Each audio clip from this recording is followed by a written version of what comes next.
السلام علیکم ورحمۃ اللہ وبرکاتہ نحمده ونصلی علی رسولہ الکریم اما بعد۔ آج کا سبق سن لیجئے۔ آج کے سبق کی سرخی ہے قرآن سے دوستی کیجئے، پارٹ نمبر 5۔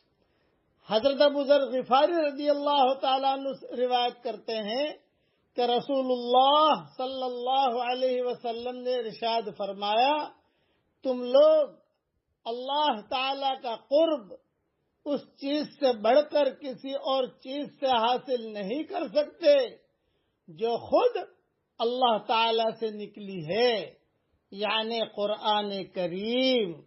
یہ روایت مستدرک حاکم میں ہے۔ حضرت جابر رضی اللہ تعالیٰ عنہ سے روایت ہے کہ رسول اللہ صلی اللہ علیہ وسلم نے ارشاد فرمایا،